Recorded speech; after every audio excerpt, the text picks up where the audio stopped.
നമസ്കാരം, മെട്രോ മാറ്റിനിയിലേക്ക് സ്വാഗതം. ക്യാൻസർ ചികിത്സയിലാണ് രേണു സുധി ഇപ്പോൾ. ഏതാനും ആഴ്ചകൾക്ക് മുൻപ് സോഷ്യൽ മീഡിയയിലൂടെയാണ് രേണു ഇക്കാര്യം വെളിപ്പെടുത്തിയത്. തന്റെ രോഗത്തെക്കുറിച്ച് വ്യക്തമാക്കിയ രേണു ചികിത്സയുടെ വിശദാംശങ്ങളും സോഷ്യൽ മീഡിയയിലൂടെ പങ്കുവച്ചിരുന്നു. രോഗത്തിന്റെ ആദ്യ ലക്ഷണങ്ങളെക്കുറിച്ചും കോട്ടയം മെഡിക്കൽ കോളേജിൽ ആരംഭിച്ച ചികിത്സയെക്കുറിച്ചുമൊക്കെ രേണു സുധി തന്റെ സോഷ്യൽ മീഡിയ ഫോളോവേഴ്സിനെ അറിയിച്ചിരുന്നു. ചികിത്സയുടെ ഭാഗമായുള്ള കീമോതെറാപ്പി ആരംഭിച്ച കാര്യവും നിലവിലെ ശാരീരിക സ്ഥിതിയെക്കുറിച്ചുമൊക്കെ അവർ വീഡിയോകളിലൂടെയും പോസ്റ്റുകളിലൂടെയും പറഞ്ഞിരുന്നു. ഇപ്പോഴത്തെ ക്യാൻസർ ചികിത്സ സംബന്ധിച്ച പുതിയ വിവരം പങ്കുവച്ചിരിക്കുകയാണ് രേണു സുധി. രണ്ടാമത്തെ കീമോതെറാപ്പി കഴിഞ്ഞതിന് പിന്നാലെ കടുത്ത ശാരീരിക ബുദ്ധിമുട്ടുകൾ കാരണം 5 ദിവസത്തോളം ആശുപത്രിയിലെ ICUവിൽ മരണത്തോട് പൊരുതേണ്ടി വന്നതായി രേണു പറഞ്ഞു. ക്യാൻസർ എന്ന മാരക രോഗം ശരീരത്തെ കീഴ്പ്പെടുത്തിയ ശേഷം തന്റെ ജീവിതത്തിലും ചിന്തകളിലും ഉണ്ടായ വലിയ മാറ്റങ്ങളെക്കുറിച്ചാണ് താരം പുതിയ വീഡിയോയിലൂടെ തുറന്നു പറയുന്നത്. ആദ്യത്തെ കീമോ ചെയ്തപ്പോഴുള്ളതിനേക്കാൾ ഇരട്ടി വേദനയും കടുത്ത ക്ഷീണവും വിട്ടുമാറാത്ത ഛർദിയുമാണ് ഇത്തവണ തന്നെ തളർത്തിക്കളഞ്ഞത്. തന്നെ സ്നേഹിക്കുന്ന ഒരുപാട് പേരുടെ പ്രാർത്ഥനകൾ മാത്രമാണ് ICUവിൽ നിന്നും ജീവനോടെ തിരികെ വരാൻ തുണയായതെന്നും രേണു വിതുമ്പിക്കൊണ്ട് പറഞ്ഞു. ഇനിയും 4 കീമോതെറാപ്പികൾ കൂടി തനിക്ക് ചെയ്യാനുണ്ട്. അത് കഴിഞ്ഞയുടൻ വലിയൊരു ഓപ്പറേഷനും ചെയ്യണം.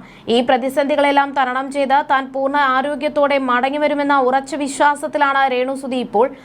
ചെറുപ്പം മുതൽക്കേ വലിയ അസുഖങ്ങളൊന്നും വരുത്തരുതേ എന്ന് പ്രാർത്ഥിച്ചിട്ടും എന്തുകൊണ്ടാണ് തനിക്ക് ഈ രോഗം തന്നത് എന്ന് ദൈവത്തോട് ചോദിച്ചിരുന്നു. എന്നാൽ നാളെ ഈ രോഗത്തിൽ നിന്ന് ദൈവം തന്നെ രക്ഷിച്ചുവെന്ന് ലോകത്തോട് വിളിച്ചു പറയാനും ഒരുപാട് പേരുടെ സ്നേഹം മനസ്സിലാക്കാനുമാണ് ഇതെന്നാണ് ഇപ്പോൾ കരുതുന്നത്. പഴയ കാര്യങ്ങൾ ആലോചിച്ച് സങ്കടപ്പെടുന്നതിൽ കാര്യമില്ലെന്നും രോഗം പൂർണ്ണമായി മാറിയ ശേഷം മകനും കുടുംബത്തിനും വേണ്ടി എന്തൊക്കെ ചെയ്യണമെന്ന ചിന്തകളാണ് ഇപ്പോൾ തനിക്ക് ജീവിക്കാൻ ധൈര്യം നൽകുന്നത്. തന്റെ മകൻ ഋതപ്പനെ ഓർക്കുമ്പോഴാണ് ഉള്ളിൽ വലിയ സങ്കടം തോന്നുന്നത്. എന്നാൽ അവൻ തന്നേക്കാൾ മനക്കരുത്തുള്ള കുട്ടിയായി മാറിയെന്ന് ഈ സാഹചര്യത്തിൽ മനസ്സിലായി. ആശുപത്രിയിൽ വന്നാൽ അമ്മയെ കാണാൻ പറ്റില്ല എന്ന് മനസ്സിലാക്കി അവൻ വരാൻ കൂട്ടാക്കിയില്ല. ചേച്ചിയുടെ മക്കൾ അവനെ സ്വന്തം സഹോദരനെ പോലെയാണ് നോക്കുന്നത് എന്നും അവനെ എല്ലാവരും ചേർത്ത് പിടിക്കുന്നത് കാണുമ്പോൾ വലിയ ആശ്വാസമുണ്ടെന്നും രേണു സുധി പറഞ്ഞു. മനസ്സൊട്ടും വിഷമിപ്പിക്കരുതെന്നും ഫോണ് ഉപയോഗിക്കരുതെന്നും ഡോക്ടർമാർ പ്രത്യേകം പറഞ്ഞിട്ടുണ്ട്. എങ്കിലും തന്റെ ഏക വരുമാന മാർഗം ഈ യൂട്യൂബ് ചാനൽ ആയതുകൊണ്ട് തന്നെ തനിക്ക് വീഡിയോകൾ ചെയ്യാതിരിക്കാൻ കഴിയില്ല. ചികിത്സയ്ക്കായി വലിയൊരു തുക ആവശ്യമുണ്ട്. അതുകൊണ്ട് തന്നെ സ്നേഹിക്കുന്നവർ ചാനൽ സബ്സ്ക്രൈബ് ചെയ്ത് പിന്തുണയ്ക്കണമെന്ന് രേണു അഭ്യർത്ഥിക്കുന്നു. തന്നെ അവഹേളിക്കുന്നവർ പഴയ കാര്യങ്ങൾ കുത്തിപ്പൊക്കി അത് വീണ്ടും സോഷ്യൽ മീഡിയയിൽ ആഘോഷിക്കുന്ന ശീലം ദയവായി ഒഴിവാക്കണമെന്നും ഈ രോഗത്തിന്റെ കടുത്ത വേദന അത് അനുഭവിച്ചവർക്ക് മാത്രമേ മനസ്സിലാക്കൂ എന്നും രോഗികളോട് അല്പമെങ്കിലും കരുണ കാണിക്കാൻ എല്ലാവരും തയ്യാറാകണമെന്നും പറഞ്ഞാണ് രേണു വീഡിയോ അവസാനിപ്പിക്കുന്നത്. രണ്ടാമത്തെ കീമോയ്ക്ക് ശേഷമുള്ള അസ്വസ്ഥതകൾ കാരണമാണ് രേണുവിനെ ICUവിൽ പ്രവേശിപ്പിച്ചത്. എന്നാൽ ഇതിനിടയിലും രേണുവിന് ക്യാൻസർ ഇല്ലെന്നും മരുന്നിന്റെ ബില്ല് AI ഉപയോഗിച്ച് വ്യാജമായി ഉണ്ടാക്കിയതാണെന്നും ചില വ്ലോഗർമാർ പ്രചരിപ്പിക്കുന്നുണ്ട്. ഞങ്ങളുടെ സാഹചര്യം കൊണ്ടാണ് ആ ബില്ല് പോലും സോഷ്യൽ മീഡിയയിൽ കാണിക്കേണ്ടി വന്നത്. തിരുവനന്തപുരം മെഡിക്കൽ കോളേജിലെ ഇൻഹൌസ് ഡ്രഗ് ബാങ്കിൽ നിന്നാണ് ഞങ്ങൾ ഈ മരുന്ന് വാങ്ങുന്നത്. ഇതിൽ ആർക്കെങ്കിലും സംശയമുണ്ടെങ്കിൽ ബില്ലിലുള്ള നമ്പറിലോ ഫാർമസിയിലോ വിളിച്ച് നേരിട്ട് അന്വേഷിക്കാവുന്നതേ ഉള്ളൂ. ഫാർമസിക്ക് ലൈസൻസ് കിട്ടിയ വർഷമാണ് ബില്ലിൽ രേഖപ്പെടുത്തിയിരിക്കുന്നത്. രോഗിയുടെ പേരും വിവരങ്ങളും കൃത്യമായി അതിലുണ്ട്. മരുന്നിന്റെ ഉയർന്ന വില പുറത്തറിഞ്ഞ് ആളുകൾ വിമർശിക്കാതിരിക്കാൻ വേണ്ടി മാത്രമാണ് അതിന്റെ വില ഭാഗം മറച്ചുവെച്ചത്. അല്ലാതെ അതിൽ യാതൊരു കള്ളത്തരവുമില്ല. ചില വ്ലോഗർമാർ ക്യാൻസർ രോഗികളുടേതെന്ന പേരിൽ ചില ഓഡിയോ ക്ലിപ്പുകൾ പങ്കുവെച്ചുകൊണ്ട് രേണുവിനെ വിമർശിക്കുന്നുണ്ട്. എന്നാൽ ഈ രോഗം ബാധിച്ച് അതിന്റെ വേദന അനുഭവിച്ചറിഞ്ഞ ഒരു ക്യാൻസർ രോഗിയും മറ്റൊരു രോഗിയെക്കുറിച്ച് ഇത്രയും മോശമായി സംസാരിക്കില്ല. ആ വോയിസ് ക്ലിപ്പുകൾ കെട്ടിച്ചമച്ചതാണെന്നും തോന്നുന്നു. മുൻപ് രേണു എന്തിനാണ് മാധ്യമങ്ങൾക്ക് അഭിമുഖം നൽകുന്നത് എന്ന് വിമർശിച്ചതുകൊണ്ടാണ് അവർ സ്വന്തം യൂട്യൂബ് ചാനലിലൂടെ കാര്യങ്ങൾ പറയാൻ തുടങ്ങിയത്. ഇത് സാധാരണ പെയിൻ കില്ലർ അല്ല, അവളുടെ ജീവൻ നിലനിർത്താനുള്ള ലൈഫ് സേവിംഗ് മെഡിസിൻ ആണ്. 6 കീമോ കഴിഞ്ഞാലും ചിലപ്പോൾ ഈ മരുന്ന് വീണ്ടും ആവശ്യമായി വരും. അതിന് ഭീമമായ തുക വേണം.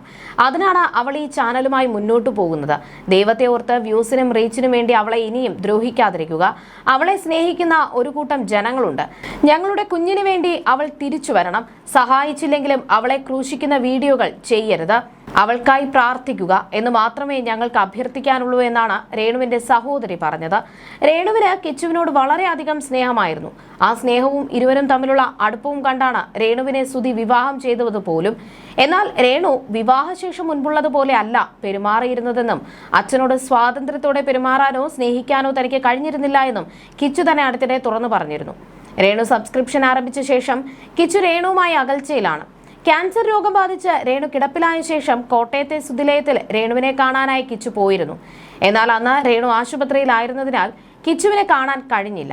അനിയൻ ഋതുലിനൊപ്പം കുറച്ച് സമയം ചിലവഴിച്ച ശേഷം കിച്ചു മടങ്ങി. എന്നാൽ താൻ മരിച്ചാൽ പോലും കിച്ചു തന്നെ കാണാൻ വരരുത് എന്നാണ് കഴിഞ്ഞ ദിവസം രേണു പറഞ്ഞത്.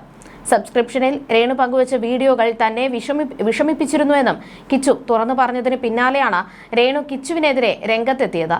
സ്ഥാനാർബുദം ബാധിച്ച് കഴിഞ്ഞ ഒരു മാസമായി ചികിത്സയിലാണ് രേണു. 6 കീമോയും 1 സർജറിയുമാണ് ഡോക്ടർ നിർദ്ദേശിച്ചിരിക്കുന്നത്. അതേസമയം ആക്റ്റീവായി വീഡിയോകൾ ചെയ്യുന്നു എന്നതിനാൽ രേണു സുധിക്ക് അർബുദമില്ലെന്ന തരത്തിലും സോഷ്യൽ മീഡിയയിൽ വ്യാപകമായി പ്രചരിക്കുന്നുണ്ട്. ആദ്യ കീമോയ്ക്ക് ശേഷം രേണു സുധിയുടെ ശാരീരികാവസ്ഥ വളരെ പരിതാപകരമായിരുന്നു. അതിനാൽ തന്നെ ഛർദിയും അവശതകളും കൂടിയതിനാൽ ICUവിൽ പ്രവേശിപ്പിക്കേണ്ടി വന്നു. കീമോയുടെ മരുന്ന് നൽകുന്ന ക്ഷീണവും അവശതയും ശരീരത്തിന് താങ്ങാൻ കഴിയുന്നില്ല എന്ന് രേണു തന്നെ ബ്ലോഗിലൂടെ പറഞ്ഞിരുന്നു. ICUവിൽ നിന്നും വീട്ടിൽ തിരിച്ചെത്തിയെന്ന് അറിയിച്ചുള്ള റീല് രേണു പങ്കുവച്ചിരുന്നു. ആദ്യ കീമോയ്ക്ക് ശേഷം രേണു മുടി പൂർണ്ണമായും മുറിച്ചിരുന്നു. അതിനാൽ തന്നെ രേണുവിന്റെ പുതിയ രൂപം കാണുന്നത് ആരാധകർക്ക് വേദനയുള്ള കാര്യം തന്നെയാണ്. മകനൊപ്പമുള്ള വീഡിയോയ്ക്ക് പതിവ് പോലെ പോസിറ്റീവും നെഗറ്റീവുമായ കമന്റുകളുമുണ്ട്.